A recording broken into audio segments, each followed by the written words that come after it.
The billionaire pretends to be sleeping to see how his black cleaning lady's daughter acts, and he freezes when he sees what she does.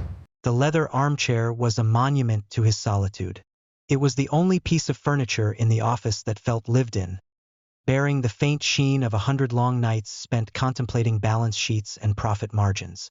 From it, Thomas Mitchell could see the entire expanse of his empire's headquarters, a silent glass behemoth that gleamed under the city lights. Thomas, at 45, had built it all himself, brick by brick, deal by deal. He had done it on his own terms, trusting in cold numbers and the predictable logic of the market. Trust in people, he had learned, was a liability. He had just received the final report. His closest partner, a man he had mentored for 20 years and had considered family, had embezzled $3 million. The trust he had once placed in him, a quiet, solid faith he hadn't realized he still possessed, had shattered. The pieces lay scattered, sharp and painful. That night, Thomas needed to know if there was a single honest soul left in the world. The test was simple, cruel, and desperate. He left his private safe wide open, its heavy steel door ajar. Inside, piles of crisp $100 bills were stacked with nonchalant carelessness, a fortune that represented more than most people would earn in a lifetime. He settled into his leather armchair, feigning sleep. His breathing was steady, his eyes half open, watching the doorway with a cynical intensity that was a million miles from rest. It wasn't long before the door creaked open. Little Jasmine, only 6 years old, entered, her small hand swallowed by her mother Diana's. The two had arrived for their night shift, a routine they had followed for the past 2 years. Diana, a woman whose quiet strength Thomas had often admired from afar, was the one person in his company he felt a flicker of respect for. Jasmine, a bright spot of innocence in the sterile corporate world, wore miniature pink gloves. Diana had bought them to make her daughter feel useful while accompanying her during the school holidays, a small gesture of love that Thomas found surprisingly touching. Diana began cleaning the bookshelves, a meticulous, focused woman lost in her work. The dust motes danced in the moonlight filtering through the enormous windows, illuminating the quiet diligence of a woman doing a job she had clearly mastered. Jasmine, however, was a child, and children are naturally curious. Her attention was instantly drawn to the table where Thomas pretended to sleep. Her little eyes, wide with wonder, caught the glint of the brass safe and the vibrant green of the money piled inside. Her breath hitched. She had never seen so much money in her life. Thomas held his breath, his muscles tense. He was preparing for the inevitable. The small hand reaching out, the quick, furtive glance over the shoulder, the tiny betrayal that would confirm his worst suspicions. He waited for yet another disappointment to fall upon his already weary soul. But what happened next left him completely paralyzed. Jasmine didn't touch the money. She didn't try to take a single bill. Instead, she noticed that the stacks were disorganized, the edges uneven. With a child's profound need for order, she began to arrange them carefully, separating them by denomination and stacking them with the precision of a little accountant. Her little hands worked with an impressive delicacy, as if she were handling something sacred, something of immense importance that deserved her full and undivided attention. "Mommy," she whispered, her voice barely a breath. "Mr. Thomas's money was all messy. I tidied it up just like you taught me to do with our coins at home." Diana turned quickly, startled. A flicker of alarm crossed her face. "Jasmine, you can't touch the boss's things." "But it was messy, Mom. He'll be happy when he wakes up and sees everything tidy." Thomas felt something he hadn't felt in years. His throat tightened with emotion, a knot of gratitude and shame. This child, who had probably never had more than $20 in her hands, had organized a fortune instead of taking a single penny. She had acted with a simple, profound honesty that was so alien to his world of backstabbing and betrayal. More than that, she had made a point of telling her mother what she had done, with the innocent transparency of someone who has nothing to hide. Thomas felt the hard shell around his heart begin to crack. He had never imagined that the simple gesture of an innocent 6-year-old would not only restore his trust in humanity, but set in motion a series of events that would change not only his own life but reveal profound truths about prejudice, kindness, and the true value of people. In the weeks that followed, Thomas became a silent observer. He continued to watch Diana and Jasmine discreetly, his detached curiosity morphing into a genuine need to understand them. He discovered that Diana worked double shifts, cleaning at his company at night and at a doctor's office in the morning. He saw Jasmine doing her homework in the waiting room, hunched over a small table, or playing quietly while her mother worked. He saw the bond between them, a fortress of two against a hard world. What impressed Thomas most was the education Diana gave her daughter. "We always return what isn't ours, even if no one is watching," he overheard her teach the little girl one night. "Our honesty is worth more than any money in the world." He found out that Diana had grown up in foster care after losing her parents at the age of 9. She had struggled to graduate from high school while working odd jobs, but she was never able to afford college. At 22, she became pregnant with Jasmine, and the father disappeared when he found out. Since then, she had been supporting her daughter alone, refusing any kind of assistance she considered charity. Her pride was a quiet, unshakable thing, a foundation that Thomas respected deeply. Thomas began to secretly increase Diana's salary, instructing the personnel department to justify it as a category adjustment. He felt a quiet satisfaction in this act, a small, private victory against the cynicism that had consumed him. But his good deed did not go unnoticed by the wrong eyes. Richard Blackwood, vice president of operations and a 50-year-old man accustomed to inherited privileges, noticed the financial movement during a weekly meeting. "Thomas, why are we wasting extra money on cleaning staff, especially on that specific employee?" Richard's voice was a low sneer, his eyes narrowing in contempt. "Diana is an excellent professional," Thomas replied dryly. "Excellent," Richard laughed dismissively. "Thomas, you need to understand where these people belong. Give them an extra coin and they'll soon be asking for the whole vault. It's in their nature." Thomas felt a cold anger rising, but he kept his composure. Richard was the son of one of the company's founders and held significant shares. His prejudiced opinions had always been tolerated by the board because of his financial influence. "Besides," Richard continued, "she brings that child here. That's inappropriate. What kind of mother exposes a child to a corporate environment? Clearly, she doesn't have a proper family structure." That evening, Thomas witnessed something that made his blood run cold.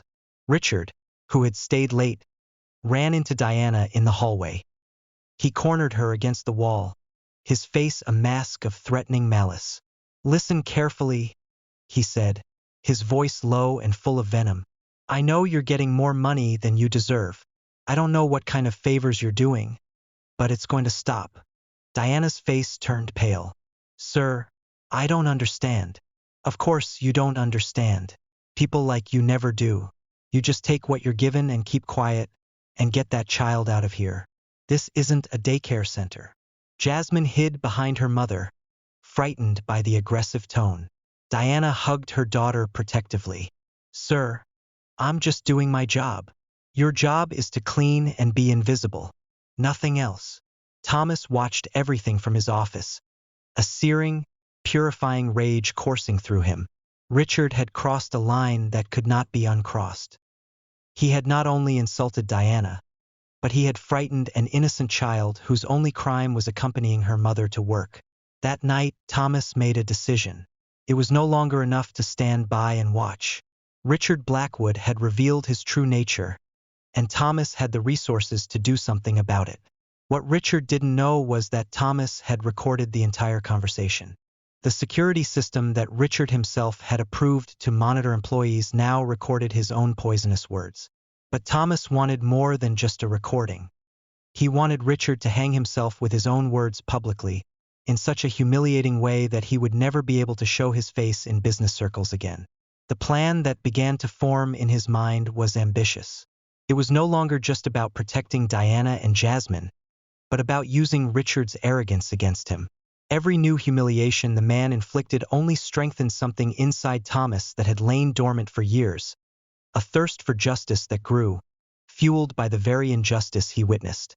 The privileged executive had no idea that every act of contempt was writing his own sentence of defeat, and that a billionaire determined to protect an innocent family could be the most dangerous adversary someone like him would ever face. The next morning, Thomas made a call Richard could never have imagined. "Marcus, I need your services again," he said on the phone to Marcus Chun, a former FBI investigator and expert in corporate cases. The two had worked together during the embezzlement case, and Marcus knew every dark corner of the business world. "What kind of trouble now, Thomas?" Marcus asked, his voice a gravelly rumble. "The kind that involves institutional racism and abuse of power. I need solid evidence against Richard Blackwood." Marcus laughed on the other end of the line. "That daddy's boy? That'll be easier than stealing candy from a baby. Guys like him always leave clues." Meanwhile, Richard intensified his psychological terror campaign against Diana. On Monday, he showed up at the Human Resources Department with a list of fabricated violations. "This employee has been arriving late on a regular basis," he lied to Sandra Miller, the HR director. "And that child she brings with her is causing disturbances." Sandra, a competent woman in her 40s, knew something was wrong. Diana had never been late in 2 years. "Mr. Blackwood, I need to check the records." "Records can be altered," Richard interrupted arrogantly. "I'm the vice president. My word should be enough." Thomas watched everything through the security cameras, recording every word, every smug gesture. The system Richard had installed to monitor productivity now recorded his own lies and abuses of authority. On Wednesday, Richard crossed an even more dangerous line. He intercepted Diana in the parking lot when she arrived with Jasmine for the night shift. "Listen carefully," he said, blocking her way to the entrance. "I know you're doing more than cleaning to earn that extra money. What kind of special services are you providing?" Diana trembled with a mixture of anger and fear. "Sir, what you're implying is..." "I'm implying that people like you always have a price, and I'm curious to know what yours is." Jasmine hid behind her mother, whispering, "Mommy, why is that man being mean?" "Don't worry, my daughter," Diana replied with a dignity that contrasted sharply with Richard's venom. "Some adults are unhappy and try to make other people unhappy, too." Richard laughed cruelly. "Unhappy? I have more money in this wallet than you two will ever see in your entire lives. I should be worried about what people like you might do when you get too comfortable." Thomas watched the recording that night with a controlled rage that grew with each replay. Marcus had arrived with a preliminary dossier on Richard that confirmed Thomas's suspicions. "Look at this," Marcus said, pointing to documents. 3 labor lawsuits filed without court settlements. Always the same pattern. Systematic humiliation until the person quits. And why was he never punished? Daddy paid for the silence and transferred his little boy to other companies when things got hot. Richard Blackwood is a professional parasite. Thomas studied every page of the report. Richard wasn't just prejudiced. He was a serial predator who used his position and money to torture vulnerable people. "Marcus, I want everything on him. Phone calls, emails, social media, behavior patterns, everything." "Thomas, are you planning something big?" "I'm planning justice." On Thursday, Sandra Miller approached Thomas discreetly. "Mr. Mitchell, I need to talk to you about Richard Blackwood. He's pushing to fire Diana, but I don't have any legal grounds. They suspect there's something personal going on." Thomas feigned surprise. "What kind of pressure?" "He claims she's violating regulations, but when I check, I can't find any evidence.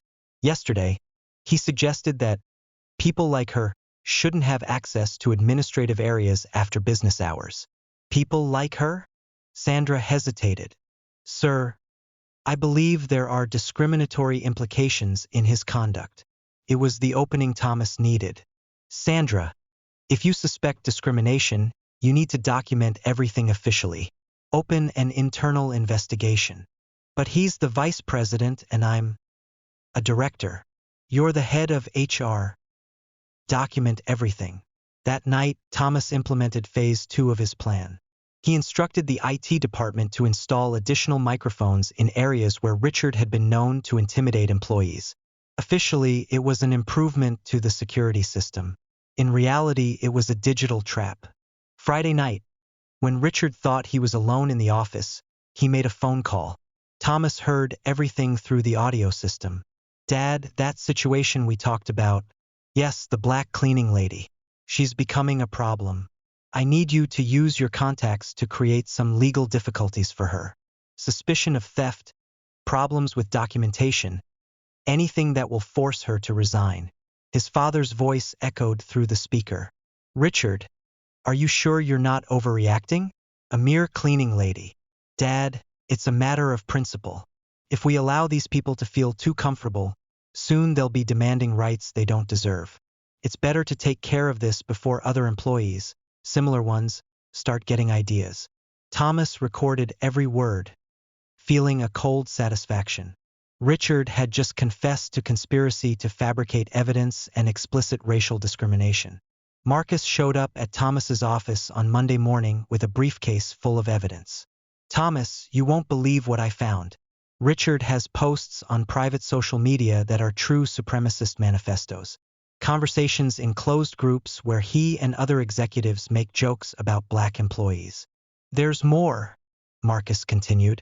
"I found out that he used his father's influence to sabotage black candidates in other company selection processes. There's a 15-year pattern of systematic discriminatory behavior." Thomas examined screenshots of conversations where Richard wrote things like, "Need to keep those monkeys in their place," and "The only way to deal with these people is to show them who's boss from the start." "Marcus, this is gold. Wait, there's more. He's planning something against Diana for this week.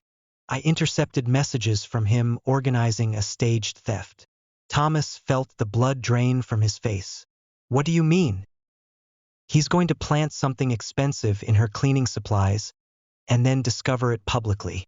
He'll call the police, make a scene, humiliate her in front of everyone." At that moment, Thomas realized that Richard had completely underestimated who he was dealing with. The man thought he was dealing with a distracted boss and a defenseless employee. He had no idea he was walking straight into a trap that had been 15 years in the making. Thomas looked at Marcus with a smile that didn't reach his eyes.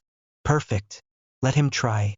The further he goes, the harder he'll fall." The following Tuesday, Richard executed his sordid plan with the arrogant confidence of someone who had never faced real consequences. At 8 o'clock that evening, when Diana and Jasmine arrived for their cleaning shift, he had already planted a $15,000 Rolex watch in the cleaning cart. "Perfect," Richard muttered to himself, watching from the security cameras. "I'll give her 15 minutes to start work, then I'll catch her red-handed." What Richard didn't know was that Thomas was upstairs watching his every move on high-resolution monitors. Marcus Chun was strategically positioned in the parking lot with a van full of recording equipment. 3 investigative journalists discreetly contacted by Thomas waited outside the building. "Marcus, he just planted the watch," Thomas reported via radio. "Activate the additional recordings." "Confirmed. All the extra cameras are working. We have angles he doesn't even know exist." At 8:20, Richard descended to the office where Diana was quietly cleaning while Jasmine did her homework at a nearby table. He brought 2 security guards with him and pretended to be conducting a routine inspection. "Mrs. Diana," Richard said with false courtesy, "I need to check your cleaning supplies. We've had reports of missing items." Diana stopped cleaning, confused.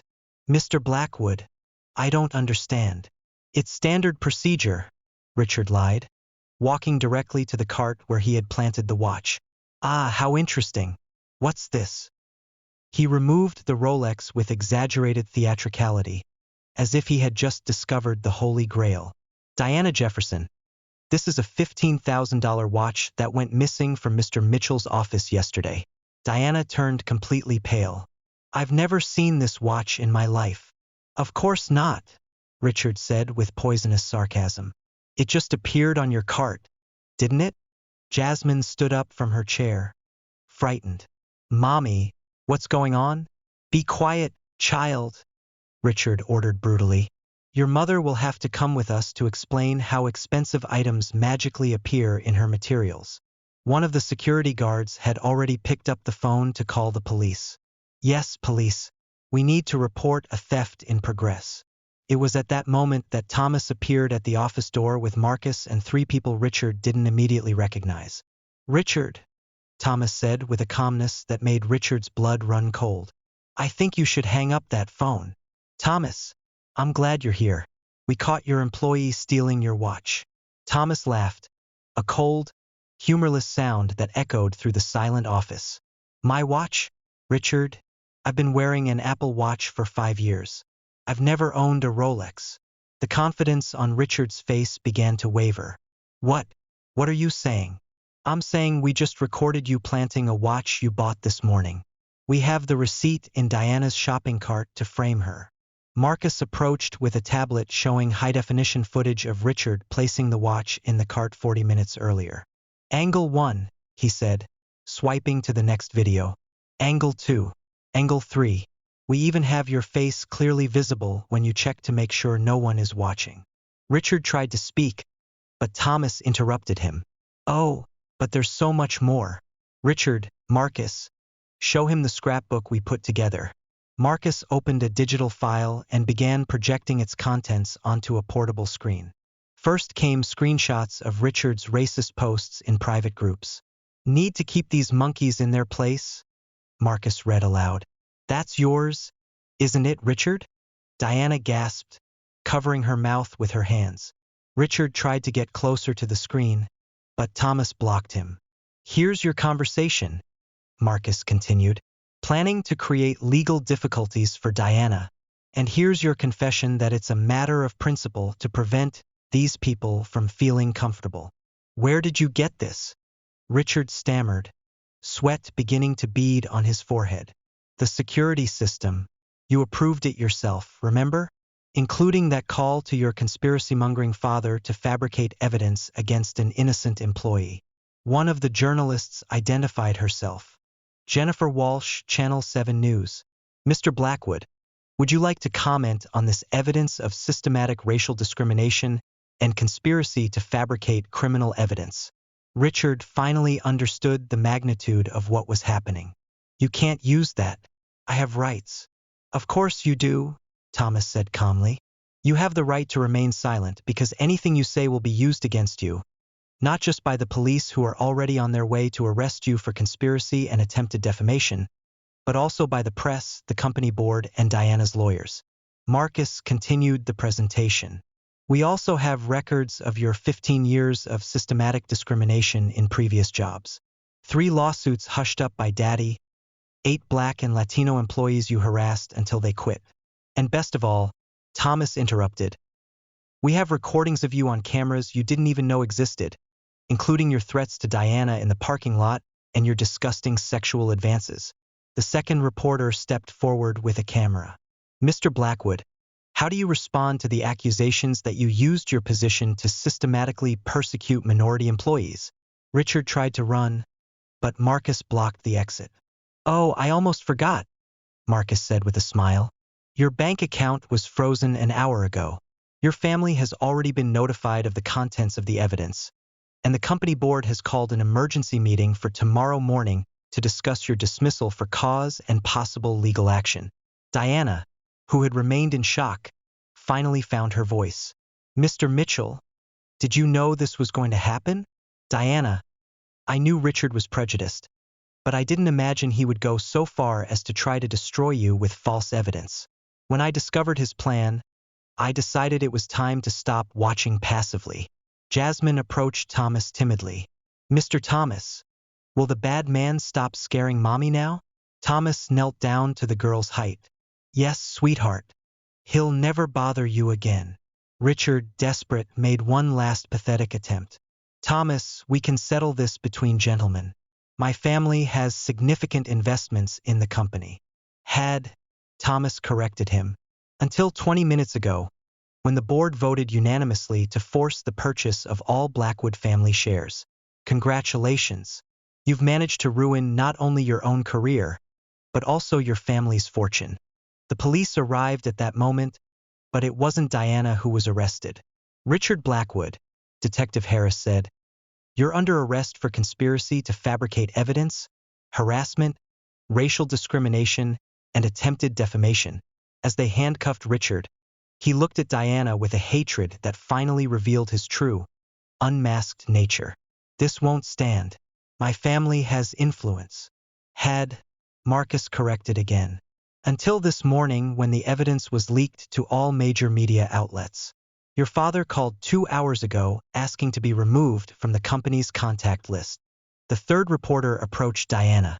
"Ms. Jefferson, how does it feel to know that you have been completely vindicated and that your persecutor will face the full consequences?" Diana looked at Jasmine, then at Thomas. "I feel gratitude. Gratitude that there are people willing to fight for justice even when it would be easier to ignore it."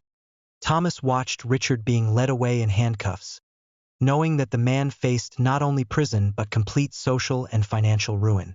His reputation was ruined forever. His family had disowned him, and his career had ended so humiliatingly that it would become legendary in business circles. "Diana," Thomas said, "would you like to talk about a promotion?" As Diana smiled through her tears and Jasmine applauded without fully understanding what had happened, it was clear that justice had been served in such a devastating way that it would be remembered for generations, proving that underestimating human decency can be the most costly mistake anyone can make. 6 months later, Diana Jefferson walked through the halls of Mitchell Enterprises no longer as a cleaning lady, but as Director of Human Resources, a position Thomas had created especially for her after discovering her business degree that she had never been able to complete. Her first decision was to implement a scholarship program for employees' children, a program of which Jasmine would be the first beneficiary. "Mommy, can I show Mr. Thomas my new drawing?" asked Jasmine, now 7, running through the office that had become her second home. She attended the best private school in town and already spoke fluently about wanting to be a lawyer to help people like Mr. Thomas helped us. Thomas smiled, observing the complete transformation of their lives. His company had won awards for inclusion and diversity, becoming a national benchmark for hiring Black people in executive positions. The Fair Chance program, created in honor of Diana's case, had already benefited more than 200 families. Meanwhile, Richard Blackwood was living a completely different reality. After serving 18 months in prison for racial discrimination and conspiracy, he was released to find that his reputation was completely destroyed. No reputable company would hire him. His wife had filed for divorce, taking half of their remaining assets. His children had changed their last name and refused to speak to him. The man who was once vice president of a large corporation now worked as a used car salesman, earning less in a year than Diana did in 3 months. His racist posts continued to circulate on the internet, preventing any attempt to rebuild his image. "Dad, Thomas," Jasmine said during dinner at the new house Thomas had bought for them. "The teacher asked us to write about our heroes. Can I write about you?" Thomas felt tears well up in his eyes. "Jasmine, the real hero of the story is your mother, who taught you that honesty is worth more than any amount of money." Diana took Thomas's hand. "No, the hero is the one who had the courage to fight when it would have been easier to ignore it." The following week, Thomas received an unexpected call. "Mr. Mitchell, this is CNN reporter Michael Torres. I'd like to do a story on how your company became a model of inclusion after the Blackwood case."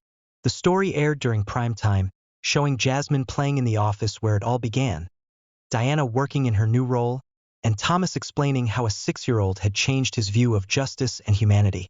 Richard watched the report from his 1-bedroom apartment, drinking alone as he saw his old life thriving without him. He tried to call former colleagues, but they had all blocked his number.